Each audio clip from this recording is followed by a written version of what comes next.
ஆகா கல்யாணம் சீரியல பொறுத்தளவு இனி எபிசோட்ல என்ன நடந்திருக்கு? இப்ப அனாமிகாவ வீட்ட விட்டு வெளியில போக சொன்ன உடனே, அனாமிகா வெளியில போகாம நேரா வூட்டுக்குள்ள தான் ஓடுறாங்க. "இது தான்டா சான்ஸு" அப்படின்னு சங்கீதாவும், சங்கீதாவோட லவ்வரும் பணத்த எடுத்துக்கிட்டு ஓடிர்றாங்க. இங்க நேரா ஒரு கத்திய எடுத்து குத்திக்க போறாங்க. ஆனா காயத்ரி தடுத்து நிப்பாட்டிட்டு அனாமிகாவுக்கு சப்போர்ட் பண்ணி பேசுறாங்க.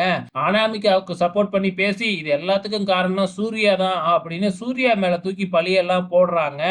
காயத்ரி பேசுறது கொஞ்சம் கூட பாத்தீங்கன்னா, நியாயமே இல்லாத மாதிரி தான் பேசுறாங்க. இருந்தாலும் பேசுறாங்களே, வேற வழியே இல்ல. சூர்யா மேல பழிய போட்ட உடனே, இங்க மகாவுக்கு பயங்கரமா கோவம் வந்துருது. கோவம் வந்தது மட்டும் இல்லாம, என் வீட்டுக்காரரு என்ன தப்பு பண்ணாரு? உங்க எல்லாத்துக்கும் பாவம் பார்த்தது பெரிய தப்பா போச்சு. இதுக்கப்புறம் பிரபா, விஜயோட வாழ்க்கையில என் வீட்டுக்காரரு தலையிடவே மாட்டாரு. அப்படின்னு சொல்லிட்டு, சூர்யாவோட கைய பிடிச்சு நம்ம மகா அழைச்சுக்கிட்டு போயிடுறாங்க. அதே டைம்ல அனாமிகா இங்கேயே தான் இருப்பா அப்படின்னு வேற காயத்ரி சொல்லிடுறாங்க. இன்னும் அனாமிகா இங்க இருந்து என்னென்னலாம் டார்ச்சர் குடுக்க போறாங்க அப்படிங்கிறது தெரியல. அதுக்கப்புறம் பாத்தீங்கன்னா, கோடீஸ்வரி தன்னோட 3 பொண்ணுங்க இவங்க எல்லாமே பேசிக்கிறாங்க. அப்ப பாத்தீங்கன்னா, இந்த கௌதம், விஜய கம்பேர் பண்றத விட என் வீட்டுக்காரரு எவ்வளவோ பரவாயில்ல அப்படின்னு நம்ம மகா சொல்லிக்கிட்டு இருக்கிறாங்க.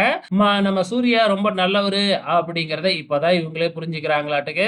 இவங்க 2 பேரும் இவங்க எல்லாருமே என்ன யோசிக்கிறாங்க, என்ன பேசிக்கிறாங்க அப்படின்னு பாத்தீங்கன்னா, இதுக்கப்புறம் நம்ம ஒற்றுமையா இருக்கணும். நம்ம மகா பிரபா கிட்ட கவலைப்படாத. கண்டிப்பா விஜய்யும், உன்னையும் நான் சேர்த்து வைப்பேன். அப்படிங்கிற மாதிரி பாத்தீங்கன்னா, வாக்கெல்லாம் குடுத்துக்கிட்டு இருக்கிறாங்க. இன்னி எபிசோட பொறுத்தளவு பெருசா எதுவும் நடக்கலைங்க. இதுதாங்க நடந்திருக்கு. ஆக மொத்தத்துல அனாமிகா வீட்ட விட்டு வெளியில போல. இங்கேயே தான் இருக்கு. சீரியல் இன்ட்ரஸ்டிங்கா போகணும் இல்லையா? வெயிட் பண்ணி பார்க்கலாம்.